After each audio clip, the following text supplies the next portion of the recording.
Civ is what would take place in a public school as social studies.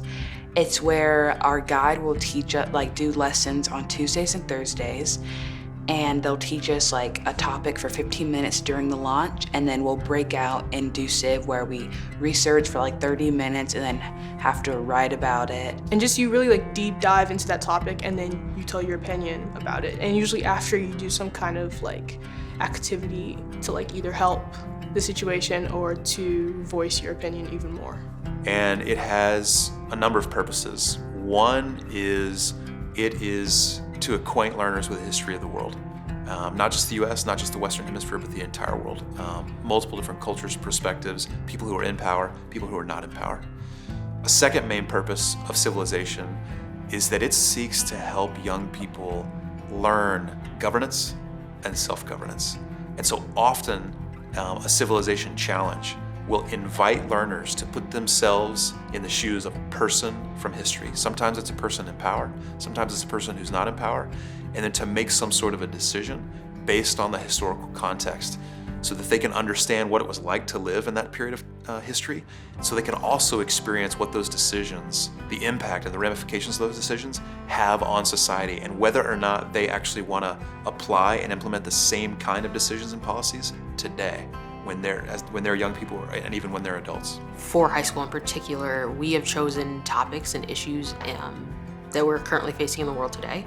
And we look at the history of those, we look at the present state of those, and we look at what the future could be for those. And then they create and build a project based on that. We recently tackled the topic of legalization of marijuana in the high school. And so they looked at the history of natural remedies, and then we looked at the current bills that are in office per state. And then they built a plan for the future and what it looks like if it's legalized versus if it's not. So when guides plan civilization, first they need to think about what's the story that they're going to tell about that time period in history that's actually going to hook learners. The second thing that guides need to think about when planning Civ is what is the role that the learner is actually going to play in history. And the third thing that guides need to consider for Civ is what are the primary sources that the learner is going to encounter throughout this civilization challenge. And the fourth thing they need to think about is what are the learners going to make as a result of the learning that they have for the civilization challenge in order to apply or demonstrate what they're learning. And the last thing guys need to consider is where will they get practice in self-governance with this experience. The benefit of going over these is that they're real and they're happening, and they chose the topics. It's something that they want to learn about. The great thing is that their parents are on board with it. And I think that's probably one of the most important things. And from that, they're taking it and they're running with it. And they want to make those changes and see those changes happen in the world. And so that's probably the most important, is seeing how we can turn that into action.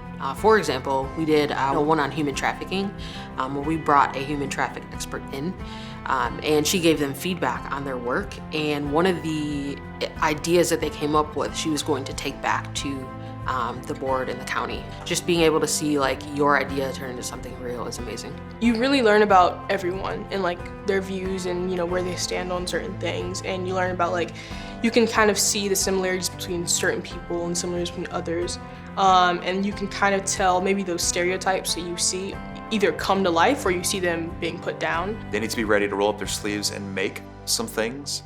They need to be ready to put on and try on different perspectives and imagine what the world was like in a place that's very different from their own. And they also need to be ready to make some hard decisions about governance and about self-governance.